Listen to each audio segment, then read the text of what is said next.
Thunderstash Gaming. Oh, he's already ready. He's got this thing ready to go. Let's get her up. Here we go. All right. So to start this off this week, I'm going to just go through these slides one more time, but we're not going to talk about them. Okay. I'm just going to take you on a journey all the way up until where we're going to be today. So again, last week, we discussed what we're going to be talking about. Again, that's the launch history. All the memories of all the games that came out for all the consoles. One more time, there's your quote from the great Reggie. Last week was the NES, the Game Boy, and the Game Boy Color. These were some of the games that we talked about. Some of the classic images there. Again, that Game Boy box art never gets old. Dude, it's so good. It's the future in the palm of your hands. and that Game Boy Color, God, it's so nice. Love Game Boy. That brings us to today. So we have Scrooge McDuck pogoing over to the Super Nintendo, the Virtual Boy, and the Nintendo 64. So many great memories of these consoles, but let's get into it, okay? Here's our quote for this week. There are many people in the industry that know nothing about games. It's quoted by Nintendo president. He was the longest standing president by far, Hiroshi Yamauchi. I think that's a quote that reigns true today still. Yep. I do too. Yep. I was like, man, dude, he knew because do you guys think it's more true today than it was when he probably originally said this quote? Yeah. Yeah, just all around, man. Everywhere you look, in game development, all over the place. I think that's totally true. And if you guys see this image here on the bottom left, I found this, and I thought this represented him well. This is the old plaque on the Nintendo building, the last one he was president of, if you're wondering what that is.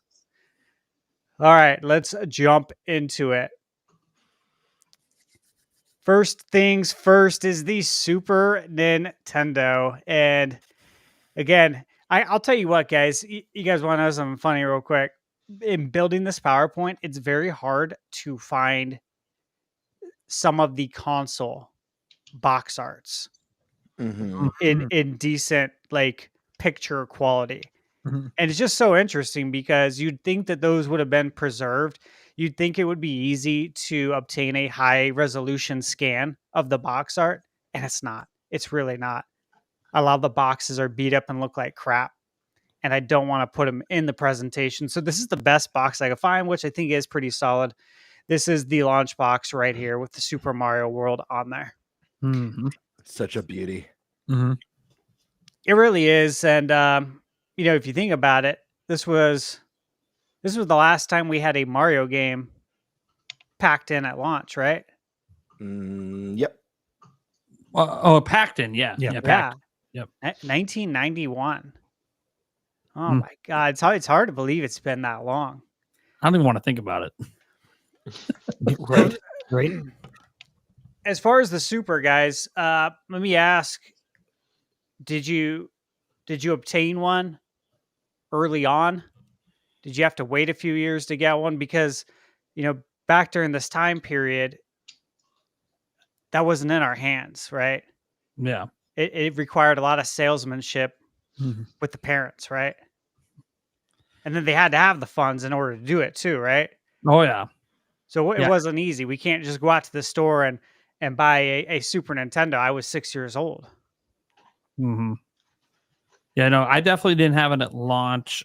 We did have one, I believe, by like 1994. I think it was about the time that we finally had one. I can't even remember how we got it. I know it was a Christmas thing, but I know it was like the whole family went in on it. It was like grandparents and my parents like all went in on it. That's awesome. Yeah, I think I definitely didn't get it at launch, but I do think I had mine before the end of its first year on the market. Yeah.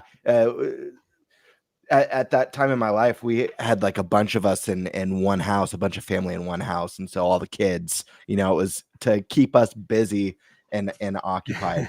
Yeah, of And course. possibly, I mentioned on the last episode that like my first video game, I got a hand-me-down NES with the gold cartridge of Zelda. Yeah. And that really was my footing. But this console is the console that cemented me as a lifelong gamer. This is the one that just took everything to the next level for me.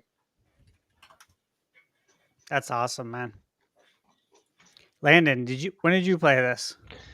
Well, I wasn't born when this dropped, so I thought that might be the case, but I wasn't sure.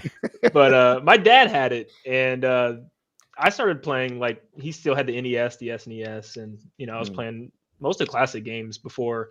My first real console experience was the GameCube, but I did experience pretty much all these games. Back in the day, I didn't really care when I was really little. I was like, man, I'd rather play my GameCube, but my dad's like, no, you need to play these first, and you come back and That's awesome.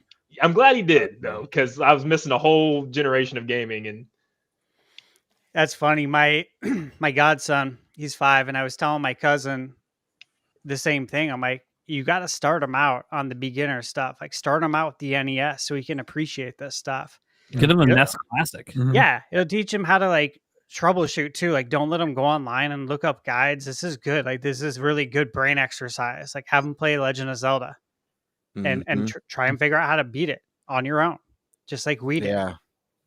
So, yeah, I'm totally with you on that. I've always said, if I have kids, the lady wants to have kids. So if we eventually decide to have kids, that's how I plan to do it in my mind, is the way your dad did it, Landon.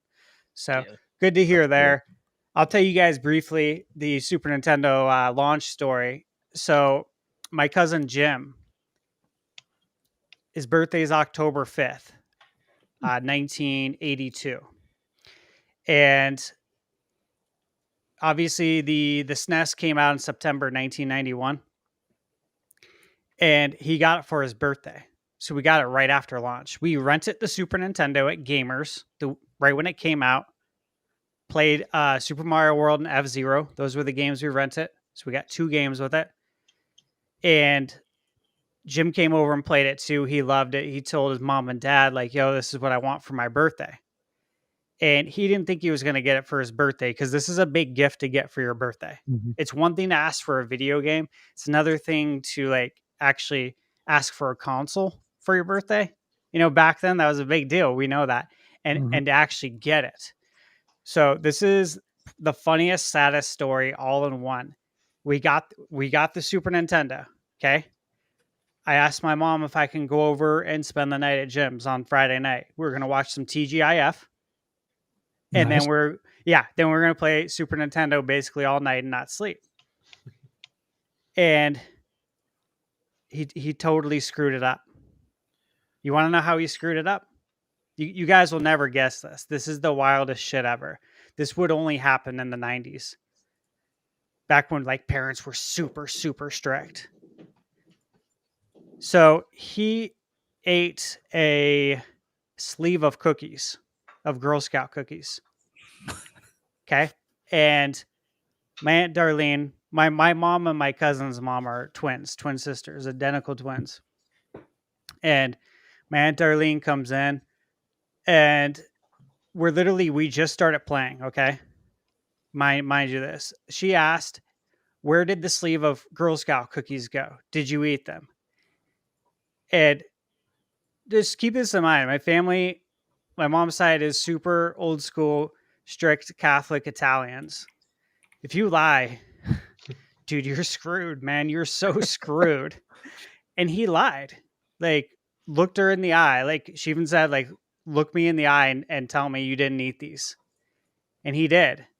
And then she walked out of the room, and I looked at him, like, gave him that look, like, did you eat these? Because if you did, he's got crumbs all over his chest. Yeah, like I hope you got a good game plan in your head of how you're going to get through this lie, because I'm starting to worry that we're not going to be able to play this tonight. So sure enough, I don't know how she knew or what she said, I don't remember those specifics, but what I do remember is the end result. He screwed up so bad. My Aunt Arlene told Jim to unhook the console right now. We're returning it. No joke, dude. No joke. Swear to God, this is 100% true story. And just like thinking about it now, I can see it all. Like I can see it perfectly. I remember it all. I remember how pissed I was too. Like, like, why are you lying? Like, why are you lying to your parents, man? Like, it's cookies. Even at my age, I'm like, it's cookies, dude. Just say, yeah, you ate them. Sorry, I messed up. I'll do extra chores. What do you want me to do? Like, do extra yard work? we already do all the yard work. What else do you want us to do? So yeah, that was my first experience with the SNES, and I really thought that I was going to be playing it at his house every weekend, hopefully leading into Christmas, where hopefully we could get it, because I had to talk my brothers into asking for this as well, because like I said, we would all have to ask for it and get it as a big group gift in order to make it happen. And they really wanted a Sega with Madden 93 or Madden 92 would have been. So yeah. But we did end up getting a Super Nintendo, thankfully, that year. The rest is history. That's my launch story. Very real. The Stash Man hasn't eaten a cookie since the story traumatized him so much. Yeah, I just do not get stashed around a Thin Mint. It's going in the trash. Yeah, you see the beads of sweat instantly forming. I just can't believe it, dude. Like, it's straight. The console got returned, and you know how hard it is to return stuff. Once it's open. I don't even know how they got it returned, but it was returned. All right, so enough with that horror. Let's talk about the games. So the first one, obviously the pack-in title. I guess we could talk about that first. Super Mario World. There's many debates that will go on for generations, possibly even after we're no longer here, about what the best 2D side-scrolling Mario Brothers game is. And that debate's always between Mario 3, of course, and Super Mario World. I don't want to get into that debate because that's a whole topic in itself. But what were your thoughts of this game the first time you played it? Well, I'll go first here quick, because Monic Brawler had a super chat on this that really mimicked my thoughts when I first saw it. So he said, I remember when the SNES first came out, I got one that holiday season, and it blew my mind. The evolution from 8-bit to 16-bit Super Mario World is goated. And that was like, yes, that was my first experience, because it was with every Super Nintendo. So even though I got it a few years later, it was still packed in with the system. And the jump in visuals, I was floored. I was absolutely floored. And so as I'm playing Super Mario World, not only the jump in visuals, I'm at the age that I like superheroes. And now he wears a cape and he can fly. Yeah. And I don't mean fly like with the Tanuki suit and the tail. No, I mean, you put that cape on, I feel like I could jump off my roof and fly like that, man.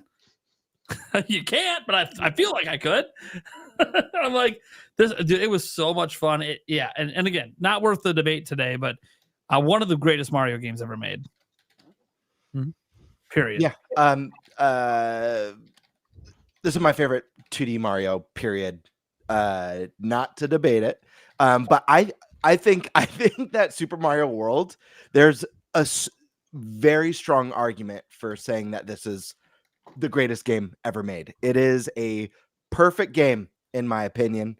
I think it visually holds up and looks beautiful today. The music is iconic and fantastic. I love that they really did something new. It wasn't, the Mushroom Kingdom stuff. That's kind of a rare thing in the 2D Marios, and it broke up the flow of the games. It had all the secret paths and secret levels. And dude, I played this game beginning to end so many times that years later, discovering, oh my gosh, there's a secret in this level that I never knew about, and I finished this game 20 times already, was mind-blowing. And I've been begging Nintendo to kind of return to the Super Mario World, because they do kind of follow, I feel like, Super Mario 3 a lot when it comes to the more modern 2D Marios. I really want them to return to the world formula. I want more secrets and hidden pathways and things for you to discover that are really well hidden outside of, tokens like they do. But yes, this game is a huge part of my childhood. It might be my favorite launch game of all time. It's made that big of an impact on me. You can tell my excitement. I'm passionate about this one. Yeah. Now you hate it, Eric. What do you think, bud? Man, it was such a fun game. And one of the biggest things too is it was the introductory game for Yoshi. That just to all of a sudden see something little dinosaur thing pop out of an egg, and then all of a sudden you can bop it on the head and it sticks his tongue out. Because yes, Mario does commit animal cruelty in that game. So many jumps. Sorry, man, you're going down the pit. Right. Bye. Sacrifice. But yeah, no, I mean, yeah, it was such a great game. It was so much fun. I actually never had a Super Nintendo. I still kind of question if I do because I bought the SNES Classic, but it's been here at Nate's house the whole time. So I don't know if I actually still own one or not. It's here. No, I know. I know it is. There. I know where it is. It's just, yeah. So yeah. By the way, I beat every game on the SNES. Nice. Already. Nice. Yeah. Oh man. So yeah, no, I didn't play it much, but when I did play it, I had a whole lot of fun. Awesome. What are you thinking over there, Landon? When did you get to experience this first? This was actually one of my first ones I played. My dad showed me this and Mario Brothers 3, and I'm gonna make some people I'm a little bit on the Mario Brothers 3 side still, just because I think I have more nostalgia with that. I played it so much. That's kind of like the one I really dug into. But Super Mario World, it feels different than the others too, because for one, you're like in dinosaur land. It's a completely different world. Mm-hmm. The vibes are different. It's not the Mushroom Kingdom anymore. Like you said, Yoshi's there. You got all these different dinosaur enemies and creatures, and the Koopalings are back, and it just looks so much better. The Koopalings look better. The music. I mean, that's another thing. It's just the music is excellent, and I think, I can't believe I didn't even know this was, because I guess in my head I was thinking, well, technically Luigi's Mansion came out with a GameCube. That's technically a Mario game, but this is the really only Mario game. Mm-hmm. And I'm just like, how is this possible? But yeah, there's no better way to start a console off with the best 2D Mario game of all time, potentially. Yeah, I'm with you guys on that. Again, I just kind of echo everything you said, but Super Mario World was just so special. That jump from 8 to 16-bit right from the get-go, going from Mario 3, which again, for its era, that game is going to be always goated, right?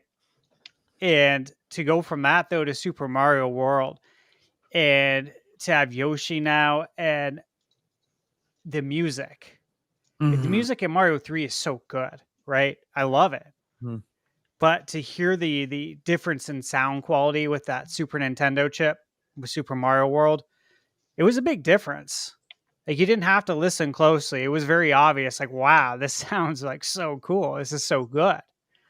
All the secret exits. I was thinking about the special world, at the end of the game with all of the levels that were named like awesome and gnarly and funky and all those. It's like, dude, that was so cool. This is a game though that, in my opinion, has aged extremely well.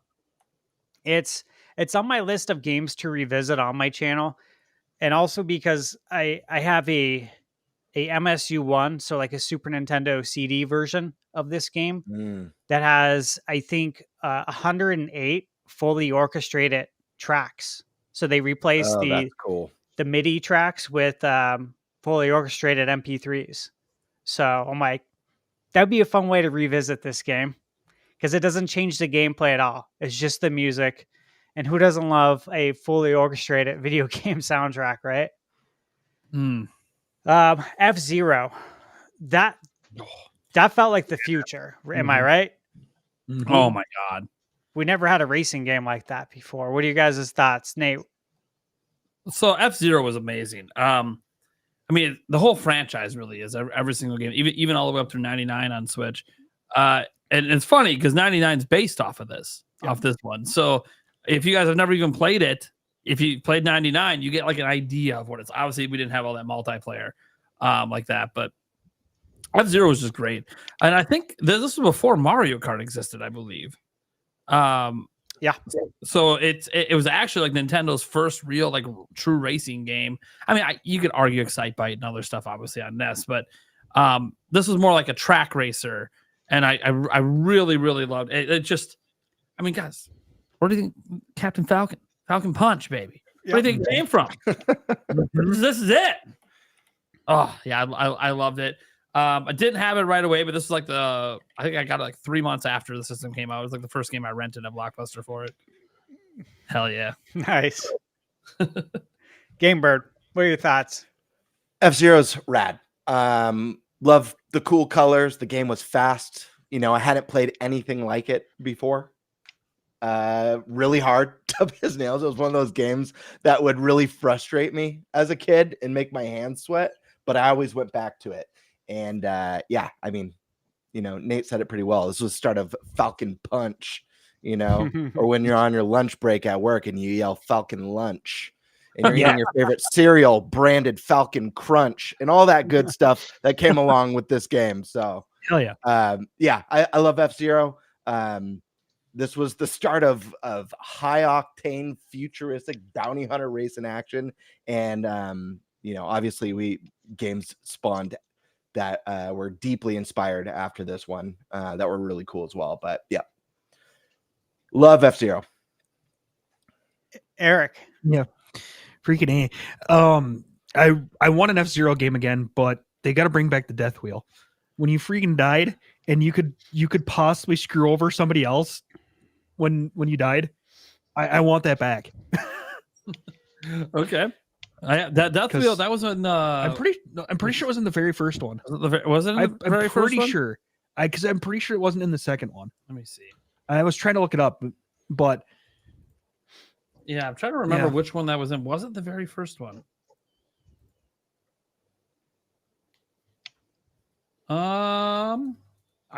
Geez, you figure a quick Google search would tell you. Yeah, right. But it doesn't. Yeah, right. Okay, but yeah, anyways, no, that was a fun game. rocks. I freaking love F-Zero. Yeah, but yeah, it's so sad. You just need the death went wheel. away for a little bit. The death, whatever the hell you call it. Nintendo, if you can't tell, no matter what anyone else has to say, bring it back. Amen to that. Landon. Yeah, Landon. I started off hating F-Zero. Man, I remember this is one of the ones that my dad tried to get me to like. I just couldn't get with it. And it took me literally until last year. I finally decided to like get into GX on the GameCube, and I loved it. And I was like, okay, maybe I should go back and give it a try. And I went back and started playing the old ones. I was like, okay, I get it now. It took me a little bit, but I definitely get it, because in my mind, I guess I always thought, you have Mario Kart, I don't need this. But it's just so different. It's like futuristic, high speed. It's actually like, not that Mario Kart isn't skill, but this one takes a lot more skill in my opinion.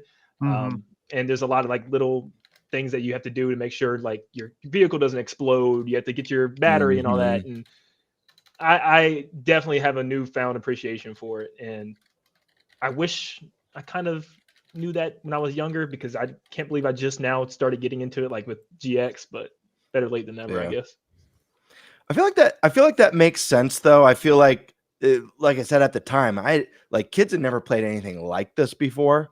So it's like, holy crap, what is this game? But now I see this as like a tough one. If you didn't experience a game like this for the first time back then, I do see how this is kind of a tough one to go back to. I mean, even Super Mario Kart's hard for me to go back to today, but I love it. Yeah. For me with F-Zero, you know, again, it felt like the future. Just looking at the box art, it's one of those games is I can hear the music looking at the box art. Like I don't even need to turn it on. It's been in my head since we started talking about it. And yeah, gone too soon, right? Like we had the GBA games, we had of course GX on the Cube, we had F-Zero X on 64, and now it's just it's kind of a part of history. Obviously we have 99, but I'm talking about, like a real retail release. We need one. I just don't know if we'll ever get one because again, it's internal competition. It's internal genre competition with Mario Kart. So I just don't know if we'll ever get it again, but it was good while we had it. Pilotwings. Did you guys play much Pilotwings on the SNES? I didn't really until later in life. Mm-hmm. It was actually pretty good. I would have been curious what I would have thought if I played it when I was a kid, because I feel like I might have been more impressed as a child With those Mode 7 graphics. Yeah. Yeah.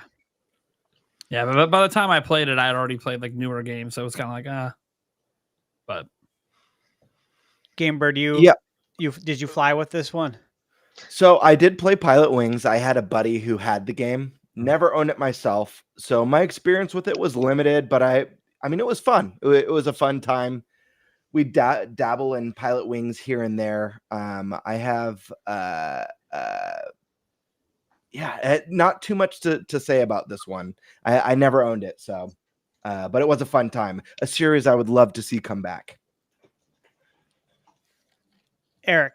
Yeah. It looks like it did screw up. It looks like it was F-Zero X that had the slot machine. There you go. But still, I still stand by it. They need to bring that back. Every time F-Zero comes up, it's adrenaline filled and crazy. As for Pilotwings, God, I'm trying to remember. Did they have one on 64? Yeah, Yes. well, actually, we'll get to that later. Yeah, I don't think I ever played it on the SNES. Okay. So I think we played it on the 64. So I haven't really played it on the SNES. Like I said, I didn't have one, so I haven't played a ton of SNES games. Okay. Landon, did you ever play this one? I played it years later as well. I actually played there was like a 3DS one, Pilotwings Resort or something. Yeah. I played that one first, and I was pretty impressed by the way it looked, because it did have like a 3D look to it. And like the little guy climb off the ladder and like skydive. I thought that was pretty cool. I didn't play more than like a couple hours though, so it was cool. Yeah. I'll kind of say the same thing. Like as Nate said, I didn't play this till later in life on the Super, like a few years at least after it came out. And by then, the Mode 7 graphics weren't as impressive because a lot of the games started looking a lot better. That's kind of how it was back in the day. Whereas the games that looked really good didn't come out till probably like 95, 96, towards later in that life cycle. SimCity.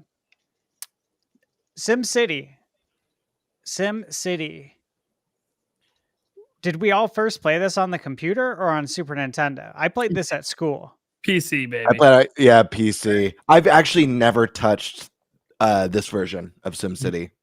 Yep. So this one's a blind spot for me.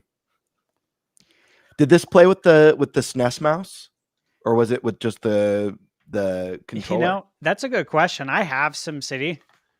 I have it on my shelf behind me. I have it complete in box. I wonder if actually I don't want to dig it out, but I do wonder if it had mouse support. You'd think it would. One thing I remember is it had Nintendo specific stuff. Like if I recall, it did not support mouse.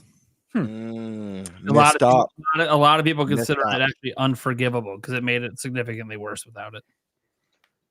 Yeah, if I recall, King Koopa could or Bowser could go in there and basically create natural disasters and breathe fire on your whole city. Did you guys know that? Like it had Nintendo specific stuff. I didn't. Nothing new for Nintendo, but yeah, that's what made it unique, of course, to playing on Nintendo. Well, I mean, that's not a surprise. Back in the day, a lot of these multi-platform games kind of had that. There was like something unique on the platform it was on. So I'm not too surprised with that. I mean, one of the biggest one that pops out is like the Soul Calibur 2, the different fighters on the different consoles. That was really neat. But yeah, no, yeah, like I love SimCity, but I played it on PC. And I gotta correct myself. There was some SNES mouse support, but it was so limited that it frustrated people to use it. So like, yeah. Anyways, no, I never played it on SNES, but I love the series and I love the game on PC. But the thing is, because I played it on PC, I kind of, even with the Mario stuff, would probably feel like it's inferior. I can't even imagine playing it with it's the same reason like I bought Civ 6 on the Switch, and yeah, I get how it works. It's so much worse than using a mouse and keyboard on PC. Yeah. Like it's not made for that. Yeah, But- no, definitely not. I agree with you. Oh, good thing Switch 2 has a solution. Yeah, we can finally play SimCity on Switch too. Yeah, add the mouse. Mouse mode will not be included with Dude, SimCity. On the NSO would be cool. That'd be Yeah. sick. That would be cool. That would be Actually, I do love that. You guys have any more memories of SimCity? No. All right, Gradius 3. Never played it. Or I'm sorry, Gradius. Yeah, Gradius. Yeah, never played it. Nope. I never had Gradius for the SNES. I had it for the Game Boy, and I was obsessed. I don't know the differences between the two, but man, that must have been my Before the Color must have been one of my most played Game Boy games after Super Mario Land 2 and Tetris. Love this game. Super hard, but just getting all the, classic arcade shooter, getting all the power-ups and getting farther and farther each run, Yeah. It's kind of weird. It's like the only one of the launch lineup that I just have no experience with the entire franchise. Oh, wow. I have Gradius 2. I have it somewhere on my shelf for Famicom. Mm. It's a really good game.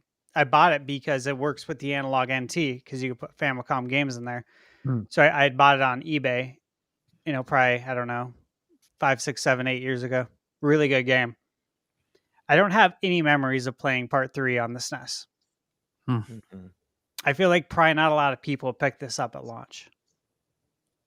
Yeah, I kind of feel like it was like the top 3 games on this little list here, where it's F-Zero, Super Mario World, Pilotwings.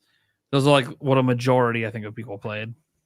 Yeah, I think so too. I think it was literally, I think people bought them in the order that we see because Super Mario World came with it. So I think F-Zero was the first thing everyone picked up. Yeah. And then Pilotwings, SimCity, and Gradius. All right, let's look at the launch window highlights because we got some really good ones for a launch window. God. Good Lord, right? Holy yeah. Kicking it off with Super Castlevania 4, man. How big is the launch window? 9 months. 9 9-month launch window. That's It really- Nintendo's definition. Holy shit. Yeah. Oh my God. Oh my God. I mean, really, dude, just Wait. where do you start? With my favorite Final Fantasy game of all time. Final Fantasy 2 is your favorite. You'd love it. Wow. Is that the one with Kefka? Got that- the- yeah. No, No, that's this 3. this has the airships, and Cedric, and oh my God, this one's amazing. And someone stole it from me, and I'm really mad. I had an inbox complete. I got jacked. Love this game.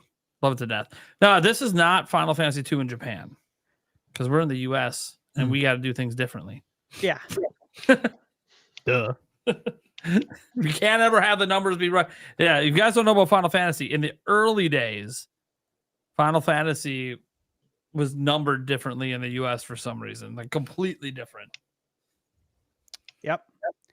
So I'm not even sure what number this one really is if you go off the Japanese ones, but I don't care. It was my favorite. It's 4. Is it 4? Okay, yeah. Yeah, and it's funny, like even on the internet, right? People will still correct you or try to like correct you and be like, "Oh, you're wrong. This is actually Final Fantasy 4." It's like, "Yeah, I know, bro, but like I thought we could let it go. It's been like 30 years. It says Final Fantasy 2 on the cover. We all know it's Final Fantasy 4, but do we have to explain ourselves every time we discuss these games? You know what I'm saying?" I'm always just like, look, red box, Final Fantasy 2, SNES, done. Do I need to explain more than that? Yeah, because there's always someone who's like, you do know that that's Final Fantasy IV, right? Yes. Yes, I do. I'm 40 years old. Yes, I know this, bro. Every so funny. time. I played these games when I completely shred it. Not even a rupture, shred it, my Achilles tendon. It was awful. And I was working in the restaurant industry. So obviously I couldn't walk. My foot was detached from my leg. And I was in a wheelchair for quite some time. And lots of physical therapy. I was off work for about, I think, 3 months. And that was a very fast recovery. But knowing that I was going to be at home, guys, what do you think I did? I'm like, dude, I'm going to go after my bucket list hard for backlog games. And so I played and beat Final Fantasy 2.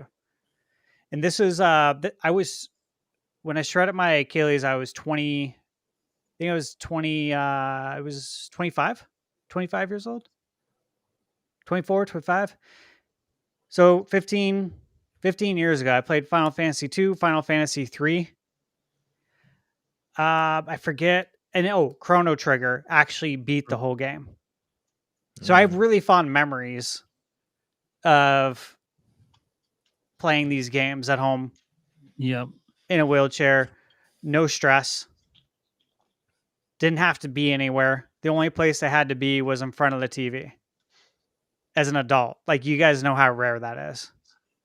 To actually feel like I don't have anything else I can do. I literally can't walk. This is what I'm doing, and I'm going to enjoy it.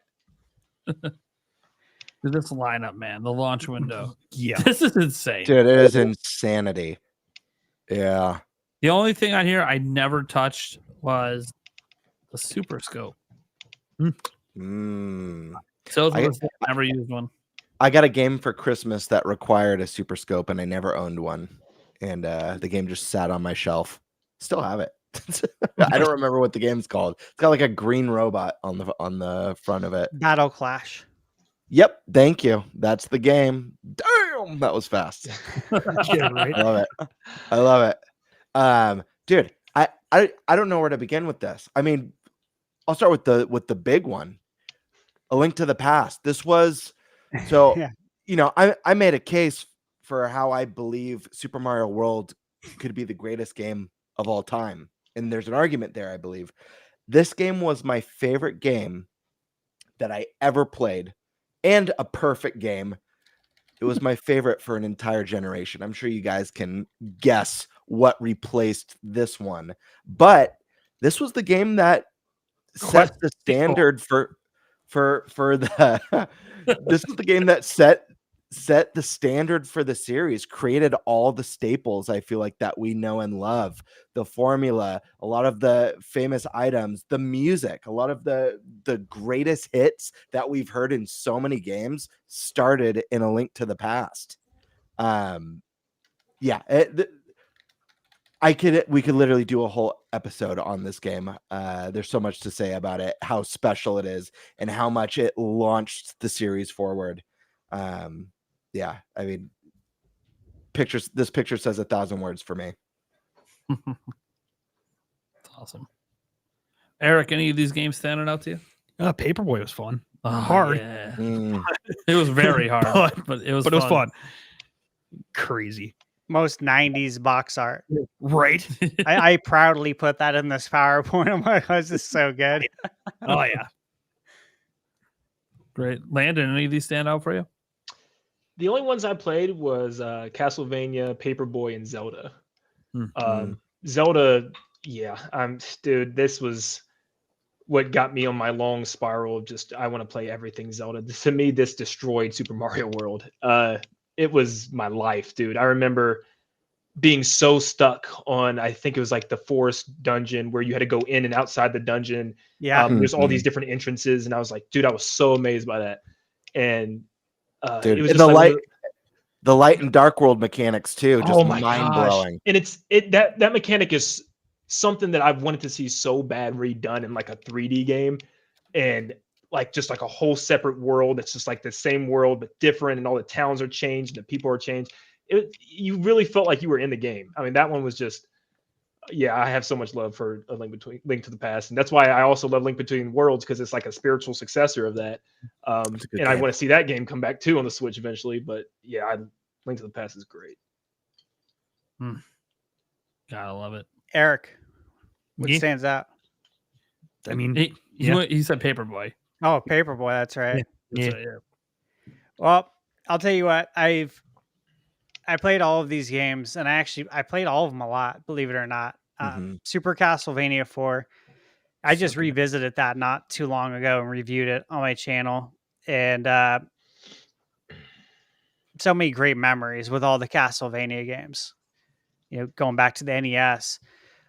Final Fight is so good.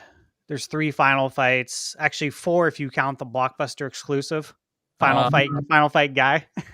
Yeah. Love those games. They're such great beat 'em ups by Capcom. Would love to see him bring that back. You guys know how I feel about Final Fantasy 2. Super Ghouls and Ghost. So Ghost and Goblins, I have it on my arcade, and I had the NES game as well. And everyone knows that this game is like extremely difficult, and you have to memorize everything in this game to beat it. Like, you have to really, really practice. It's very hard. Super Ghouls and Ghost wasn't as hard, but it was still tough. But everything was just so much better. Like, all the things that felt really unfair in Ghost and Goblins were a little bit more fair in Super Ghouls and Ghost. So I think a lot of fans probably appreciated that. Madden Football. We used to play Madden for money. We'd play $1 a game, but our parents couldn't know we were betting, obviously. Oh, yeah, no. You would not have Madden anymore. Like, you wouldn't have the money, like a dollar bill out in front of you, you know, because we had to show the money, obviously, that we had it. The money. Yeah, but we'd put it in, like, we'd hide it, because if mom or dad wouldn't care as much, honestly. But if mom walks in, if mom walks in, yeah, because she knows it could end in a brawl, you know, in a fist fight, because that happened all the time. HB toss and pass. That's all I gotta say. That was my play. Yep. I'd run all the way back with my quarterback, have all the defense collapse, and then I'd have a wide open receiver. And whenever I would do that, my brother would like punch me, or he'd like try to rip the controller out of the controller port. You're glitching the game, you fucker.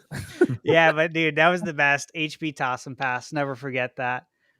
UN Squadron. I played that game way later in life. I think I actually played it on the Wii Virtual Console. Yeah, great game. Super Off-Road. We played a ton of off-road on the NES. So we played this as soon as it came out. And, you know, when I say this, guys, like, we were renting all these games. The only one that I owned personally, like myself as a kid, was A Link to the Past. But we rented games all the time. You know, like, that's part of the culture, renting games. Yeah. Dude, that was life. That was gamer life back then, was renting games. And it was so much fun to see what was out, what's new. You know, like, it was exciting going there, just the drive there, because you'd be like, I wonder if there's anything new. What do you guys think? Yeah, so stoked. And like, it was funny too, like, reflecting on this era of gaming, how important the box art was for like what game you were gonna, you know, that was everything. It was like, you always judged the book by its cover initially when it came to these games. That's why box arts aren't as good today. Yeah, they don't hire like real artists. That's why, like, when Dragon Quest 3 HD came out, they actually hired a professional artist to make that box art. I forget who it is, but it's somebody famous and respected. And that box art kicks ass. It's so nice. And it's like, man, I wish we did that for games today, but they don't put money into that anymore, because everyone can go online. Box arts no longer sell, unfortunately. And it wasn't even just that, the game manuals that have custom art in them. Oh yeah, that was the best. Seeing the concept art. Yeah, Zelda always had really good instruction manuals with that art. Oh yeah. Metal Gear Solid as well, and Final Fantasy, and Oh yeah, those were the days, man. But yeah, big fan of Super Off Road, buying the nitros, upgrading your vehicle. Love that game. Would love to see it come back. Ease 3. That one, it's funny. I didn't play Ease 3. That's not one that I played. That is the only one I didn't play. Super Smash TV, same thing. It was an arcade game. So being able to play that at home with my brothers and cousin was fun. it's a cool Super game. Adventure Island. Obviously, it's Adventure Island, bigger and better. Contra 3, a lot of memories with that one. Lots. Very, very good game. Right? It's one of the best Contra games, possibly the best one. I'd have to really think about it, but I think there's a good chance that might be the best Contra game, along with Hardcore. Top Gear, again, played all the Top Gear games. They were really good. Kemco did a good job there. Pit Fighter was an arcade game, and it was fun to play in the arcade. The Super Nintendo port wasn't great. It was if I recall, the controls were like pretty clunky, and so was the movement. Right, the movement felt pretty bad compared to the arcade. This was a rental I regretted. Yeah, same. We were like, this game sucks, dude. Yeah. Yeah, it was unfortunate. I remember first on SNES I saw it. Then when it was at the arcade, I can't remember who I was with. They're like, "Oh, we should go play this." I'm like, "Dude, that game sucks. Why would we?" Yeah, I didn't even play it in the arcades. I didn't even realize it actually isn't bad. I just never played. no, it's cool. And I remember it's so stupid because the game sucked so bad, and we like talked my mom into letting us rent it because again, you always judge the game by the box art, and there's like guys fighting in a pit, right? It's mom's like, I don't know if I want that in the house, so you guys already fight enough. So I think mom was pretty happy to find out we actually thought the game sucked. One of the few times she was happy to hear that. Paperboy 2, yeah, it's funny. Like if you look closely at that box art, he looks like the pizza delivery guy from Home Alone. From Little Nero's Pizza. Yeah. Which is awesome. Just makes it so much cooler. A gaming regret is Super Scope 6 because I too have never played that, and I always wanted to play Yoshi's Safari. Always wanted to play it. I should try and track that down because I have a CRT. You really need one to be able to play the light gun game. So I wonder how much that would be. But yeah, my fondest memories, guys, easily hands down, Link to the Past. I did get stuck on it for a while when I was a kid. It was one of those games where I had to like walk away from multiple times and like return back with fresh ideas. Because again, it's just you trying to figure this out. No one else is helping. And it was when you get turned into the pink bunny. So before I think you get the third pendant, I was struggling there.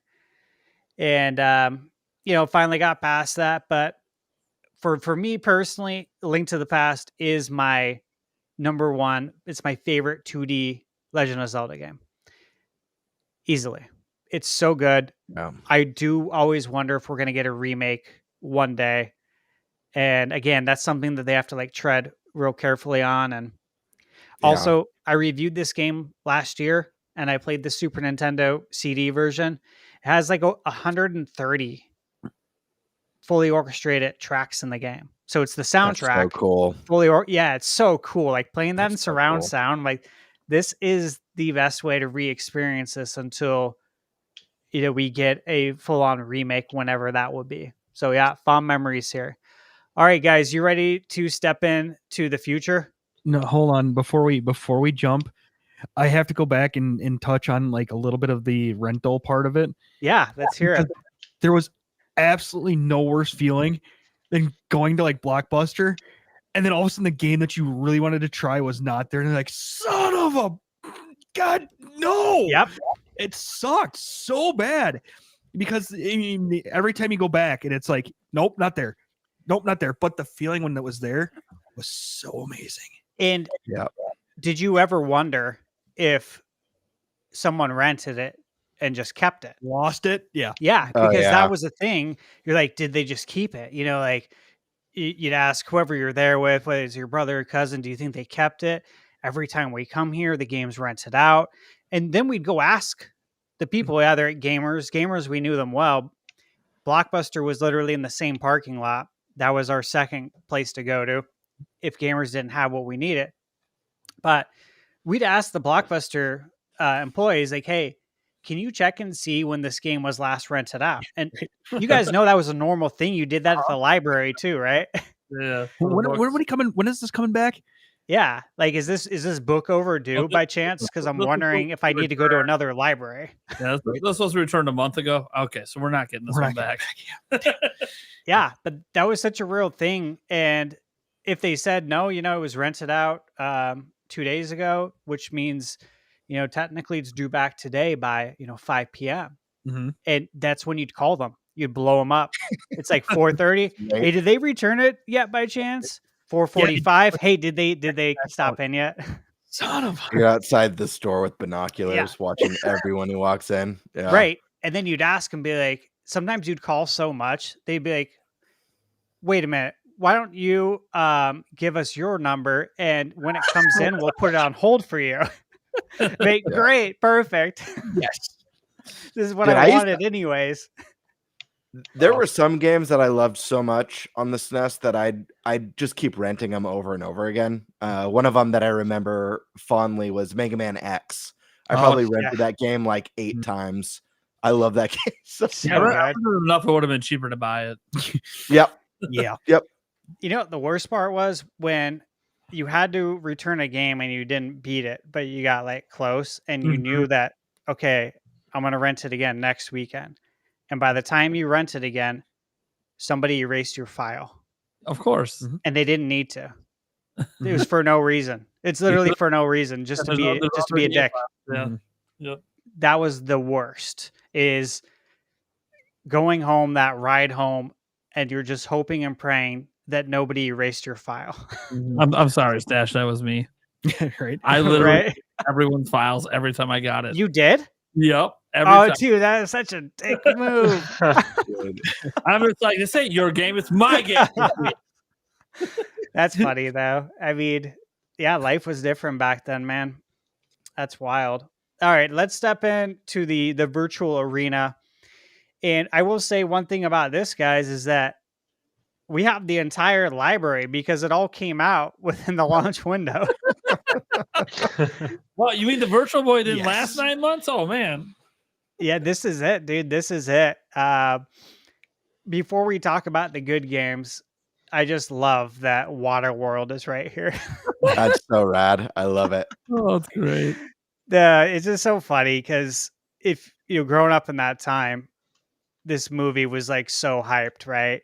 I love this movie. I know. It's so good. So bad. For better, for worse. It's so good. And Kevin Costner, baby. Have you guys seen the Universal Studios Yeah. Waterworld show that they do? Yeah, the live show. It's awesome. It's so good. It's so good. Yeah, I saw it as an adult for the first time. I think maybe, like 8-9 years ago. It was my first time going. I went there. I went to the Harry Potter land and whatever. And the girl I was with was like, "You want to go see the Waterworld?" I'm like, I mean, I don't know. Do you? Is it good? Do you know anything about it? She's like, "Oh no, I've seen it before." I'm like, "Really? It's good?" I'm like, "Let's go." I was thoroughly entertained. I'm like, "This is awesome." Like, it was better than the movie. Nice. Yeah, it's kind of crazy though that they have a Virtual something Boy. for yeah, it's wild. Guys, I apologize. I got to use the restroom really quick. I'm going to be real fast. I know, worst co-host thing to do. But Gotta I am go the fast. villain. I am the villain. Gotta go fast. So Yes. one thing I noticed, guys, is Panic Bomber right here, which, as we know, is Bomberman. Mm-hmm. And I don't know why they didn't call it Bomberman, because this is the US title. So, but again, Bomberman, reoccurring theme as a launch title for Nintendo consoles. Yep. It's almost always there, no matter what. Did you guys get to play Virtual Boy?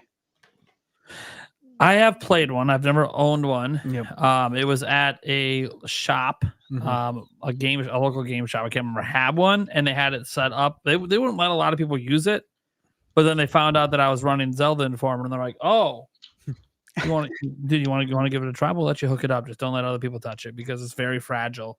Because it's pretty beat up." And I got to try out tennis and Wario Land. Oh, I gotta say, I understand why nobody really bought the thing. It was not a pleasant experience at all. But I try to remember, like, this is of the time. This was cutting edge. Mhm. Okay. I don't know who at Nintendo thought this was a good idea to actually release as a product, but hey, I give them kudos for Nintendo experimenting. And thank God they had a backup plan. And that backup plan is what's going to be after this. But yeah. Because they tried to go with this. They wanted this to be a big deal, but then nobody bought it. But Nintendo being Nintendo, they had something else in mind if this didn't work out. So, Eric, did you get to play it?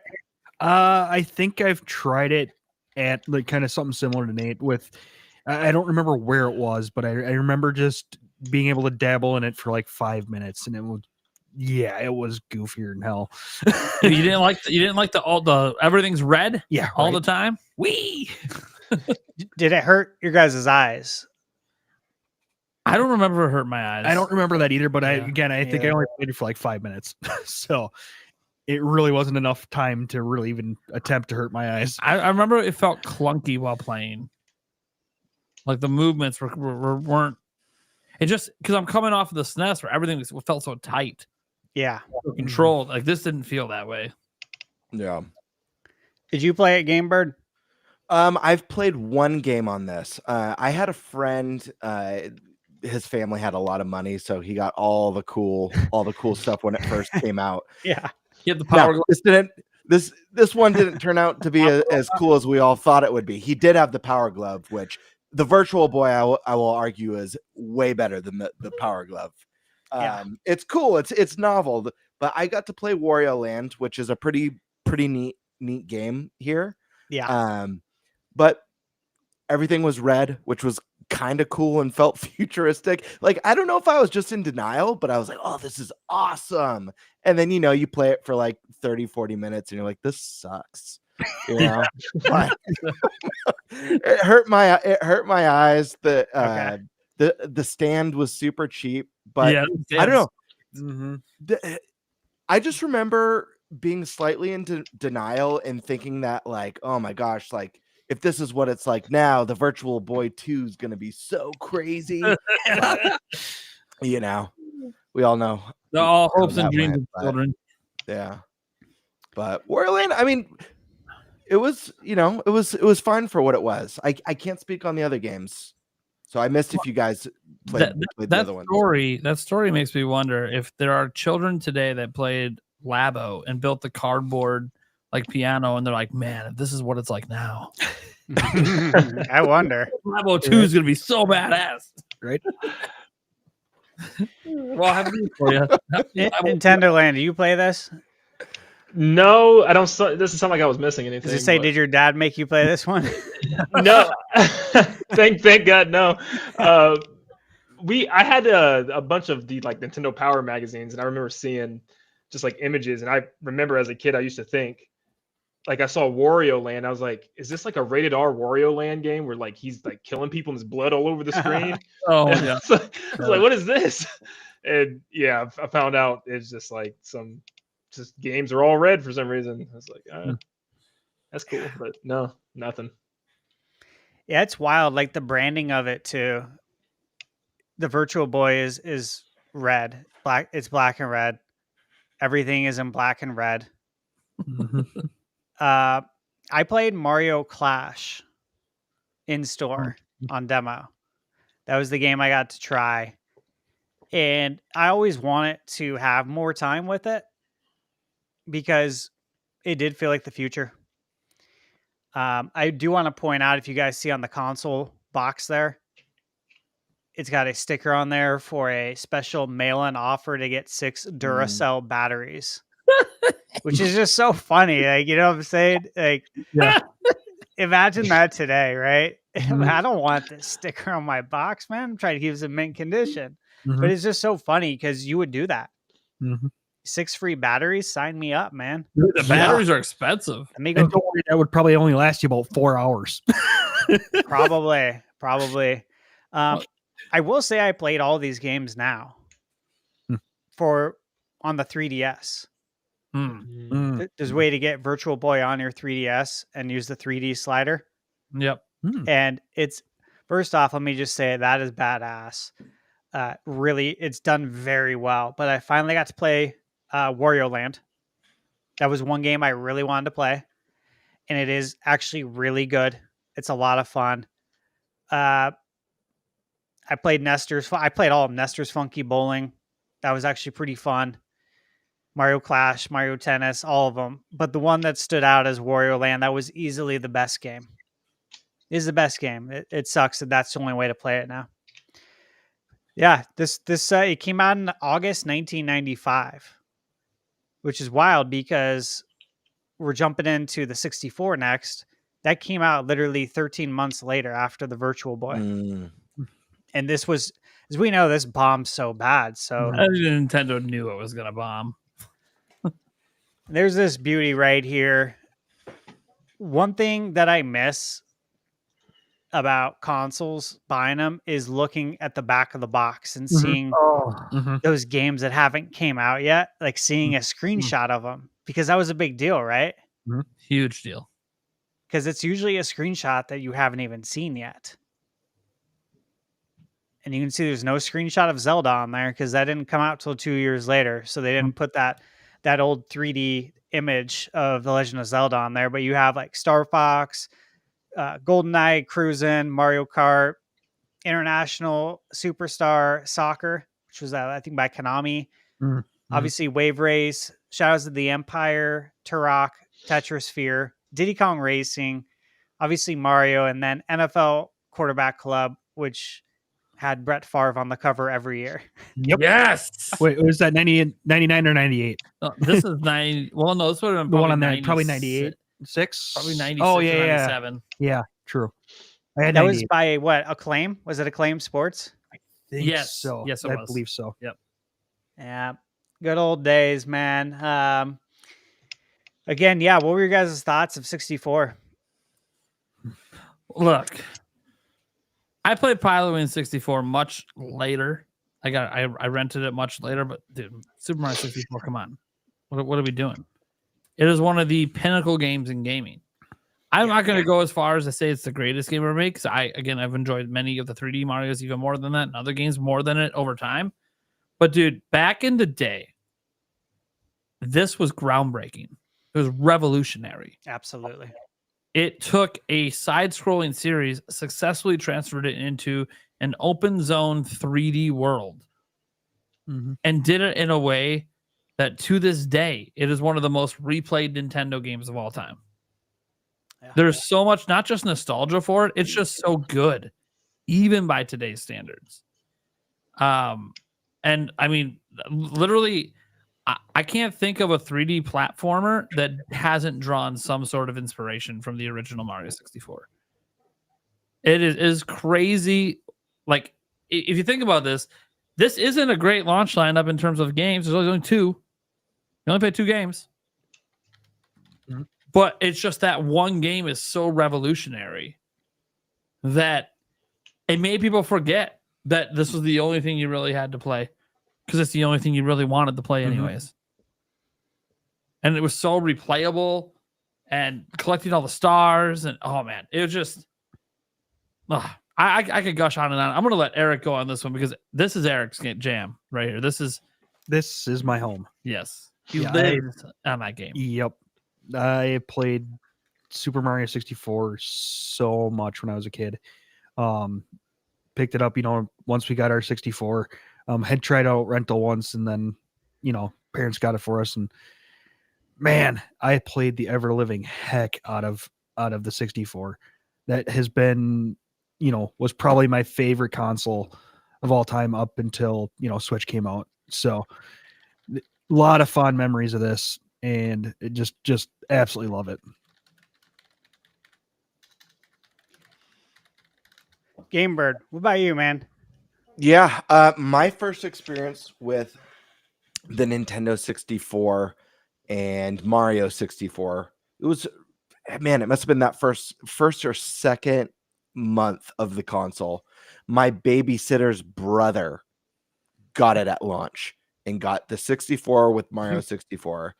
And he was like, "Oh, you love Nintendo. You want to try this out?" And I was blown away as a kid. You know how like every console gen, you feel like, oh, or at least I did as a kid. Yeah. You feel like, oh my gosh, it's never gonna look better than this. Always. It's never gonna, like, this is, holy crap, it's never gonna look better. So that was this game. I was like, oh my gosh, it's so realistic looking. These look like real people. Those look like real trees. Just being so floored by the 3D graphics and just the wonder of this game. And I begged my parents for a Nintendo 64. I came home that day begging them, I need a Nintendo 64. I need Mario 64. You don't understand. It's the greatest thing ever. I had my birthday coming up, and I got a console for my birthday, and I was so stoked. And I opened it up, and it was a PS1. And I was so depressed because I wanted in hindsight, the PS1 rocks, but I was so depressed. And my parents were like, "We know you really wanted a Nintendo 64, but they were sold out and they didn't have it. So we got you this." And I ended up doing like chores and putting money aside, and then my parents end up paying for like a chunk of it, like a quarter of it. But I did tons of chores until I could afford the console in this game, and I finally got it. And yeah, it was my favorite. It was one of my favorite games for a very, very little while. But so many great memories, and like Super Mario World, the secrets, I love that, all the hidden stars and secret areas in the castle. Like, I love that they were doing that during the Super Mario World era and the Mario 64. Definitely want to see more of that. But yeah, this game, it's crazy how Mario set the standard for 2D platformers, and then they did it again with 3D Mario and set the standard again, but for 3D platformers this time. Yeah. So yeah. Nintendo Land, what about you, man? Yeah, I mean, well, of course, like I said before, I started really with the GameCube with Sunshine, was like my first real deep dive into Mario in the 3D world. And then I went back to 64. We had a 64. I was really, really big on like Donkey Kong 64 a lot. And then of course Mario 64. But man, it's just, when you look at today, they didn't even have to have that Mario game be as open as it was. They could have just had a linear 3D Mario game where you're just getting to the end, like we see with Galaxy, Mario 3D World. And then you look at the future and like Galaxy 1, Galaxy 2, Mario 3D World, none of those were still as open as 64 and Sunshine was. And I think that's just a testament to how amazing that game was. The fact I still, to this day, am wanting a hub world like 64's that go throughout Peach's castle, see what it looks like nowadays. And yeah, just to have that back then was so cool. I mean, I remember used to just running through the halls back and forth, diving and just sliding through the halls. It's just stuff like that. Like, it's like, why couldn't they keep, like, where's that at Nintendo nowadays? Like, I want a hub world again, and I want this, like, yeah, it felt like one big connected world. All these paintings were real universes that you could dive into, and he dove back out into the castle. And I love that, instead of just like on a world map and hopping from place to place, it just all felt interconnected. And I remember even being like a little, it was kind of spooky, especially with like Boo's Haunt. And for a Mario game to have that level of like, used to like really freak me out. It was looked so like dark and realistic in like the underground section. And then you hear the merry-go-round and oh man, yeah, 64.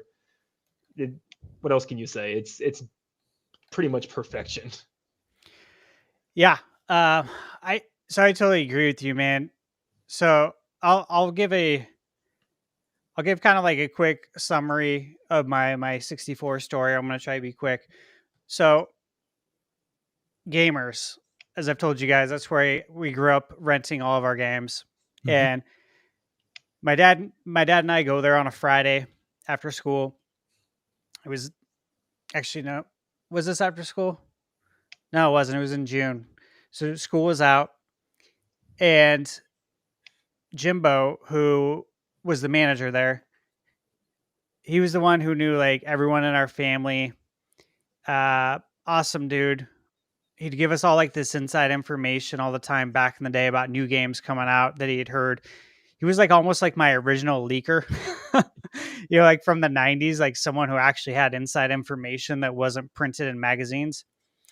And he did like all the ordering for the store too. And they were pretty big on getting imports, like import games in. So Dad and I go in there and he said, "Hey, we just got in a new system. It's the new Nintendo console. And we haven't even put a flyer out for it yet." And he asked if we wanted to take it home for the weekend. He said it's the Nintendo 64. And this is the Japanese 64. So this is literally in June. So it was the summer that I was transitioning from 5th grade going into 6th grade. And so it was Super Mario 64, and the other game that I got to play with, it was called Human Grand Prix, which is actually called, like, in the US, it ended up being F1 Grand Prix. I think it was an F1 racing game. But I remember he had asked my dad and I, he's like, "Do you have a TV that, has the 3 inputs?" Is how he explained it, the yellow, red, white. We're like, "Yeah, we have that." He's like, "All right, so you guys will be able to set it up because we don't have an RF unit. We didn't order one of those." And he let us take it home, which is, again, this is the coolest shit ever. Like, this would never, ever happen today. He let us take the console home for the weekend for free. You guys know how much it used to cost to like rent consoles back in the day. And it came in the hard case shell that, looks like a briefcase. Yep. And so I got to go home and play this. And I was absolutely floored. I'm not going to swear. I try not to. But it's just like, dude, my mind was absolutely blown away at what I was experiencing. Everything's it'll never look better than that. No, and everything's in Japanese too. So like, you have to kind of figure out what you're doing, but that almost made it cooler for me when I finally jumped through a painting. Like, not knowing, there's no instructions anywhere. I don't know what Toad's saying. I don't know what Princess says in the beginning. It's all in Japanese. There's no way to like go on the internet back then and look it up.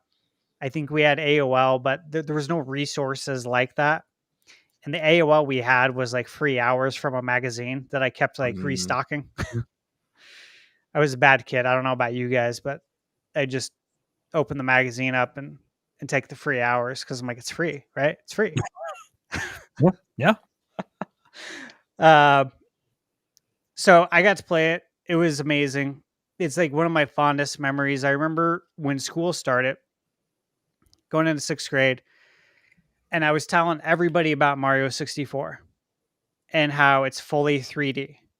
And you can jump into paintings, and that's like a whole world, and you collect stars. And I'm like just giving them like this basic synopsis, and everyone thinks I'm a liar. Everyone told me it's complete bullshit. There's no way. Sega Saturn's the best thing out because, again, Sega Saturn had came out. One kid in school had it. His name was Joey Jabot. I remember he had Sega Saturn, and he used to always talk about Panzer Dragon Saga or whatever, and how it's the best game ever. I'm like, yeah, whatever. Like, that's cool, man. Like, my parents aren't buying a Sega Saturn. There's no way. Not after the 32X debacle and the Sega CD. There's no way. So, sure enough, 64 came out. I was redeemed. Everyone then said, okay, you really did play it that summer. Like, you really did. I'm like, yeah. And you can go to Gamers. It was the local video game store. I'm like, go talk to Jimbo. He'll tell you. I'm not a liar. So those were my first memories of playing 64. We got one at launch. When I say we, my parents had like recently, they just got divorced. We went to go live with my cousin. So my mom's twin sister, the same one who ate the sleeve of cookies and the Super Nintendo got returned. That same cousin, right? So here we are. Here's the next new console, 64. Don't fuck Oh, it up this God. time, bro. So when I say we, Jim got the 64 with Mario 64 and Pilotwings. Obviously, those were the launch titles. We played every day, all night, all day. We'd play basketball all day, and then we'd come home and play all night. Some days we'd skip basketball and just play because it was that good, and that was a big thing back then to not go to basketball. Loved Pilotwings, loved it. Again, really didn't play it much on Super. Played it later on. Didn't really get into it on the 64. This felt like the future. Pilotwings was the shit. Love the soundtrack, still do. You can hear it in the background of many of my YouTube videos. That's how much I love the soundtrack. The hang gliding theme. Hang glider theme is amazing. Funny story. Jim's dad, my Uncle Jim, he does not game. Okay. Growing up, and you guys might be able to attest to this, adults always kind of look down on video games. Like it's going to rot your brain and you're going to grow out of this. One day they'll grow out of this. One day Steven will grow out of this and, he won't play as much video games. That was always the thing back then. And so parents didn't really like play video games when I was growing up. It's different now. Like Landon, your dad played games, which is awesome. Occasionally my dad would play video games with us, especially like when we'd rent Neo Geo, he'd sit down and play with us. I remember waking up early on a Saturday morning to try to get in some time with my cousin on Mario 64. And the Nintendo 64 was gone. It was missing. It was unhooked. None of the wires were there. It was completely gone. And I'm like, oh my God, not again. Like, did you do something? Like, Another damn sleeve of cookies. Yeah, dude, I swear that was my first thought. Okay. So, and we're trying to be quiet because as soon as they wake up, my mom, my aunt and his dad, it's yard work time. And we're going to be outside for like 6 hours, mowing the lawn, weed eating, edging, doing everything. Yeah, everything. Front yard, backyard, changing the chemicals in the pool. We'll be doing everything. We're going to be working all day as soon as they wake up. So we're trying to get a little bit of time in. So we're literally like tiptoeing out onto the tile, past the kitchen. There's the living room and then the master bedroom. The doors cracked open a little bit. And we can hear music, which is not normal. You could hear Pilotwings. We like go to the edge of the door and we're looking in, and Uncle Jim, who does not play video games, is just sitting there playing Pilotwings. And he said he woke up at like 2:00 and took the 64 out and wanted to play Pilotwings. And it was like 6 a.m. He's just sitting there. He's like, I've been playing for hours. Yeah, dude, this was like the coolest thing ever. I'm like, oh my God, like this is it, man. This is it. Like this console has finally won the adults over. Now they understand how cool video games are. And I'll never forget seeing that. I'm just like, this is so cool, dude. This is badass. I'm so happy he likes it. Because, now maybe we can talk him into like buying more games when more games come out. Yeah. So fond memories of that. And then as far as Mario 64 goes, you guys said it all. It's the shit. I love this game. I still do. Let's move on to the launch titles and then we'll get out of here. So Stash, real quick. You reminded me of something, it's slightly different than what you were saying, but just like this time as being a gamer, how you got to play the Nintendo 64 and you're telling everyone about it at school and everyone thinks you're full of crap. Yeah. It reminds me of just this time in gaming. We didn't have the internet. We didn't have articles everywhere, how to unlock the 5 secret characters, or the, you know, the perfect ending, or how to get to the secret boss.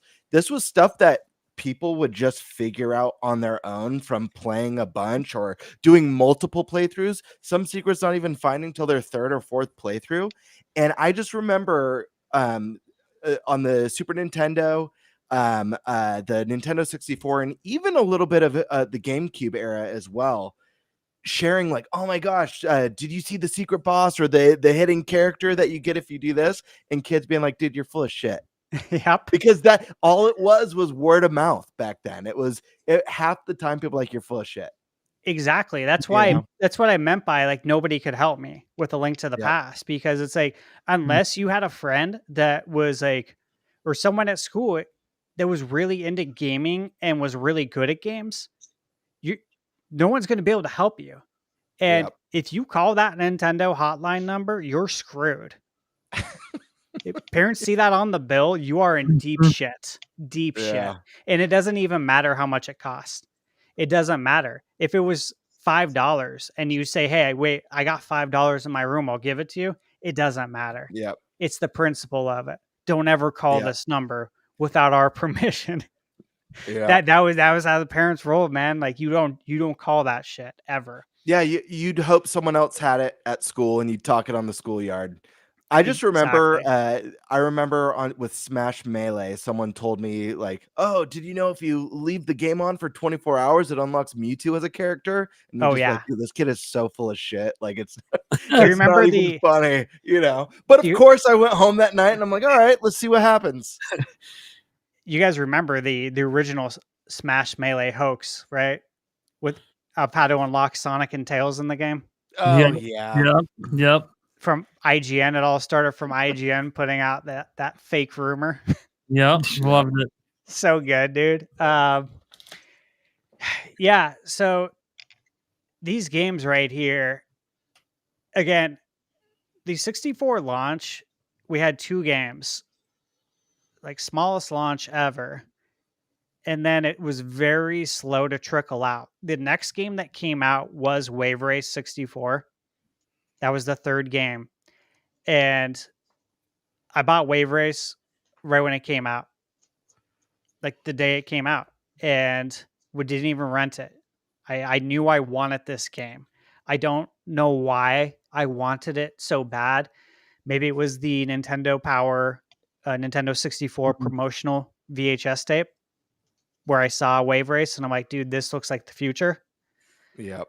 We did ride jet skis from time to time. Like again, my cousin Jim, they had jet skis, so we take it out to the lake, and to me, it looked like that.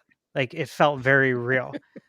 Yeah. But when I finally played this, I remember my dad coming in the room, and he sees the game and he's like, "Oh my god!" Like he was literally blown away at how good it looked and how realistic the water graphics are and the waves and the sunset in the background and everything. He's just like, I can't believe how good this, like he was amazed. And again, like to me, that was very telling when adults were legitimately amazed by the video games, right? I thought that was the coolest thing ever growing up. I'm like, finally they get it, like video games aren't stupid. And Wave Race, again, you guys know how much I love this game. I love the soundtrack. Yep. You always hear Wave Race music in my videos. Always. Fond memories of this game. I'm pissed. I'm pissed that Nintendo hasn't brought this back. I literally am. I'm like, Screw you, Nintendo. Yeah, I try not to talk about it much because like I try not to give like energy into things that like piss me off, right? Until now. Yeah, but yeah, I try to keep it cool, right? And level head it, but if I'm being completely honest, it really, really pisses me off that we don't have a new Wave Race, because I'm like, I just want one that feels as good as it does to control with modern day like water graphics. Like I just put out my video for the Sonic Cross Worlds beta, and there's sections in it where you're on the water and you're like your vehicle turns into like a boat. And I swear to you, I'm playing it. I'm like, God, why can't we get a fucking wave race? Like, that's what I'm thinking in the back of my mind. I'm like, this is such bullshit because this feels good. But I'm like, if Yeah. Nintendo did it, it would feel perfect. You know what I mean? Like, it would feel Yeah. tight. And that was one problem with that game is the controls just weren't that tight. I'm like, I just want another wave race. Tell me, guys, what games did you play here? Because I could go on for forever. These are all like core memories for me. So I played every single game here except for the Wayne Gretzky's hockey because I really wasn't that into hockey in general. I still am not to this day. I played a lot of the It's stuff really back good. on NES, but I just really wasn't into actual hockey, so kind of got out of that. The only other one I didn't play was Hexen. Otherwise, I played all the rest of these, and did Shadows of the Empire. Yeah, I know, dude. So the game was special. sick. Dash Rendar. Dude, Yep. this is still today one of the best Star Wars games. It is so good, and considering that there's actually quite a bit of bad Star Wars games, the fact that this one, the first one on 64, was so damn good. Oh man! And look, someone else is gonna end up talking about it, but Mario Kart 64 is like one of the goats. Yeah. It just is. Best battle mode still Yeah. to me in a Mario Kart. What was your favorite level for battle? I like the blocks. The Yes, blocks. the block Yeah. fortress. We It's the love that Block Fortress. Thank you. Best battle level of all time. all Period. time. Full stop. The donut was pretty fun though. Oh, trying to Donut was fun too. trying to The worst was the skyscraper One of because my accidental death count was. Oh, yeah, right. Yeah. yeah. You want to take yourself out on that Yeah, one. right. That's the Yeah. challenge. Yeah. Just don't screw up and you probably win. Yeah. Oh man. But yeah, I love all these games. Oh, and I always gotta give a shout out to Doom. Doom Yeah, 64. so good. Legit. Yeah, it's really good. Still so good. And I first played Doom on PC. So Same. coming from PC to play an N64 version and it actually being really, really good after being really disappointed with other PC games that came to console, I'm like, they get it. This is great. Yeah. Yeah. Yeah, there's actually a decent chunk of games here that I never played. Wayne Gretzky, never played. Hexen, never played.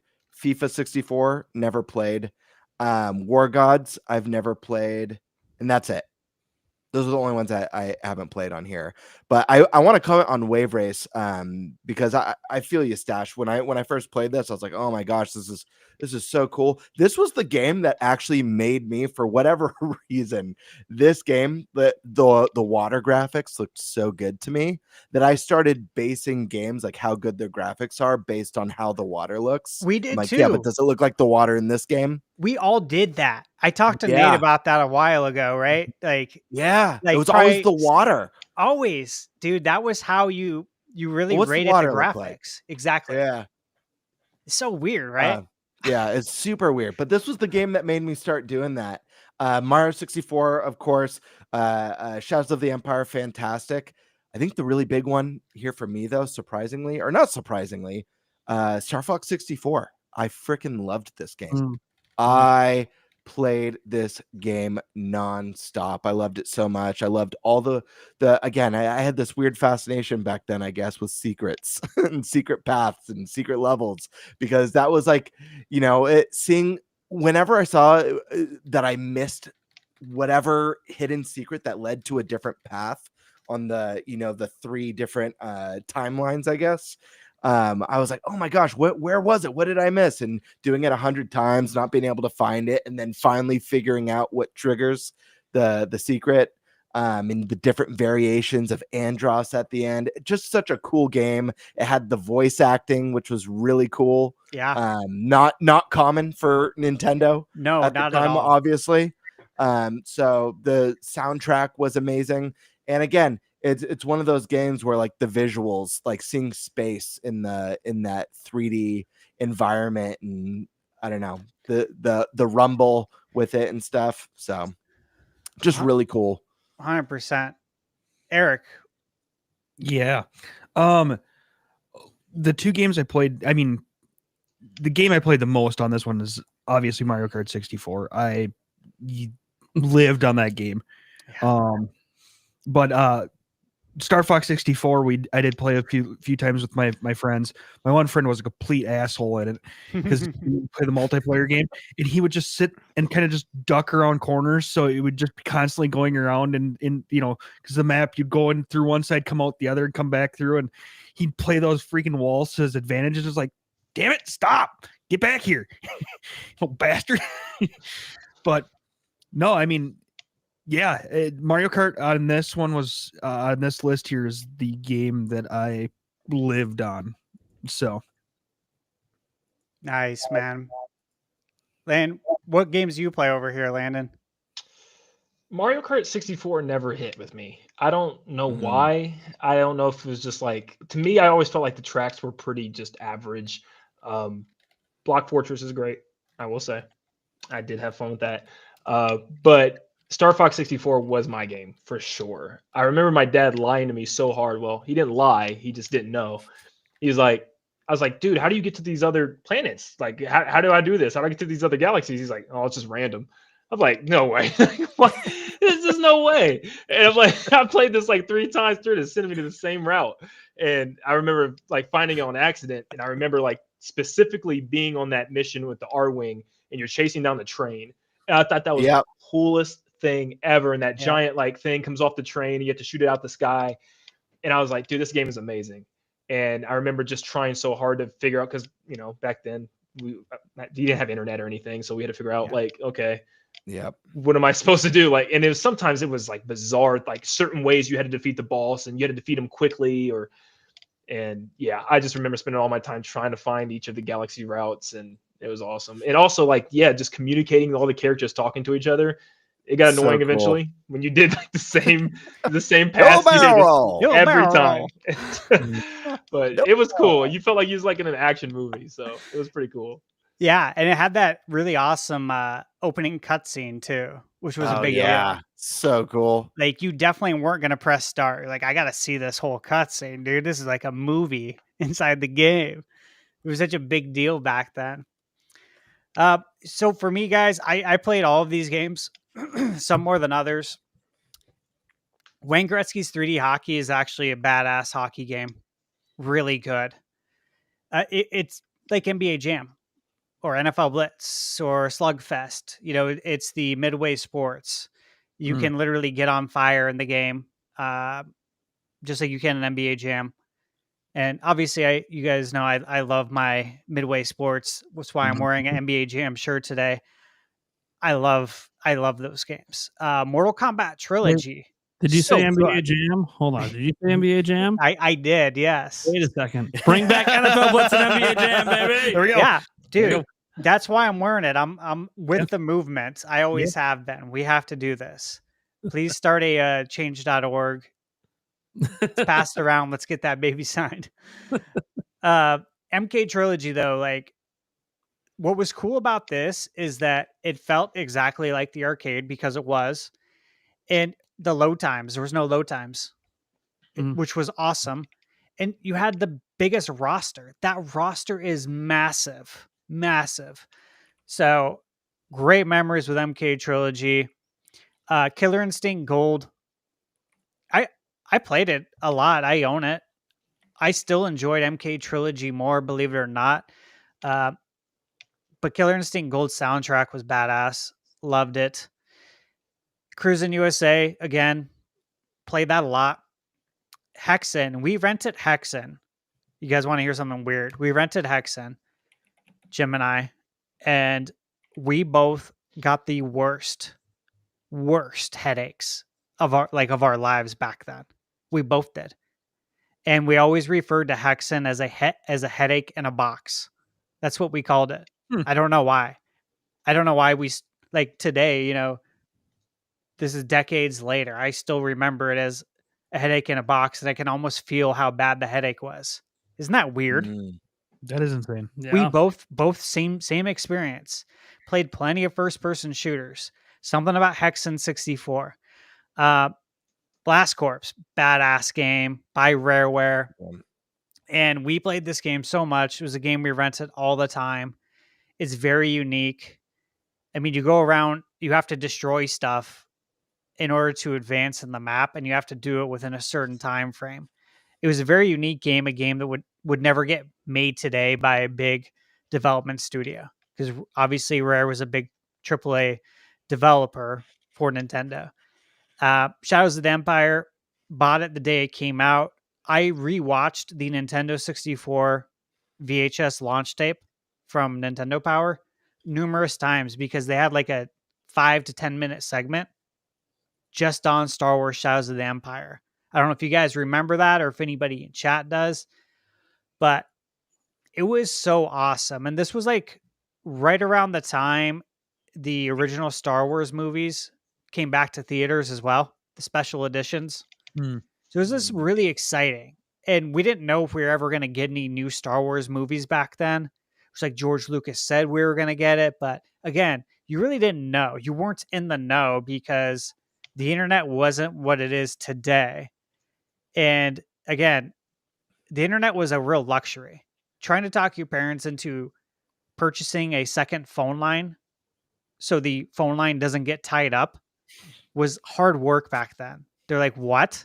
You want us to buy another phone line That never happened for the internet? It's always Yeah. one. Right. Yeah. We just had the one. Or you're online and somebody picks up the phone and then you get kicked off. Oh. You know what I'm saying? Like, it was the worst. And it makes that horrible sound. Uh-huh. I was Yeah. playing Age of Empires, Mom. Or like, I remember Oh, my game. Yeah. my cousin lived down the street from us, and so sometimes we'd be on the internet and his mom, so my mom's twin sister, would come over and be like, I've been trying to call you for hours, the line's been busy. And it's like, oh, you know, the kids are on, they must be on the internet again. It's like, dude, it was real problems back then to try and explain the internet to your parents. But Shadows of the Empire, that game was $79.99 at Toys R Us in the United States. That was the price when it came out. So I've said this story numerous times. When people complain about video game prices going up, I always bring up Shadows of the Empire. And I got to say, it was worth $79.99. And I remember my mom saying, this is coming out of your money. Are you sure you want to? Are you sure? Is this your final answer? Are you sure you want to spend what's going to be $85 after tax? I guess, yes, I know I want this game. And it was totally worth it. Star Fox 64, yes. Rumble Pack. Amazing. It was the first game to use the Rumble Pack. It introduced the Rumble Pack. That was awesome. Mm-hmm. I still got my Star Fox 64 box with the I have the one with that came with the Rumble Pack. Oh, nice. Yeah. Is it in good condition? Yeah. It's pretty solid. Good for you. That's a nice relic to keep. I used to have the collector's edition of Ocarina of Time, and my brother smashed the box. He stepped on it on purpose. It's not bad. No, it's not bad at all. Yeah. Wish I still had mine. War Gods, again, played this. We rented every game that would come out for 64. Like, this is the first 9 months. So when a new game hit the shelf, it didn't matter what it was, you were renting it because you want to try out a new game in 3D. It was decent. FIFA, we played that. Again, decent. Played a ton of NBA Hang Time. Ton. Because again, this is the sequel to NBA Jam. This is the game that came out after NBA Jam Tournament Edition. Loved Hang Time. They had Create a Player in this game, which was really cool. Obviously, Mario Kart, bought that day one at Best Buy. Totally remember going there on the Tuesday, back when it was Tuesday new releases, and got this. And didn't regret a moment of it. Turok, my cousin Jim bought it at Toys R Us. That was $69.99 for Turok. And it took such a long time to get used to those controls. I don't know if you guys remember that, but using the C buttons on the N64 controller. Yeah, dude, that took a lot of practice. Really fun though. And then Doom 64. Doom on Super Nintendo wasn't great. It was not optimized. I don't know if you guys remember that. Yeah. And so it was like, okay, well, how's Doom 64 going to run? right? And then when we played it, we're like, holy shit, this is amazing. This is way better than the computer version. Mm. So there you go. All right, guys, that's going to cap it. Next week, GameCube and GBA. Look Nice. forward to that. I do have to throw one more shout out though to the 64 because it gave us the most epic pause menu music ever with GoldenEye. Oh, so, I mean, dude, Yeah. it went Oh. so Very- damn It hard. was very sensual, Yeah, Ooh. right? yeah, it I have to can go hear that it. hard, Yeah. but it Mhm. did for a Ooh. pause menu. Ooh. Dude, All right, Nate. Sheesh. I Simmer wish down, dude. it was right outside the launch window. Mm. So GoldenEye came out in August of 97. Mm. And so 64 came out September 96. So it was like right outside the launch window. And I'm like looking at the release dates. I'm like, I wish I could include this, but Right, I got to right. keep it legit, Yeah, man. no, I get you, Yeah. but I had to throw the shout out there because it, yeah, that music was Sorry. amazing. I was too busy using I stick. know. All right. Fix. Stick fix.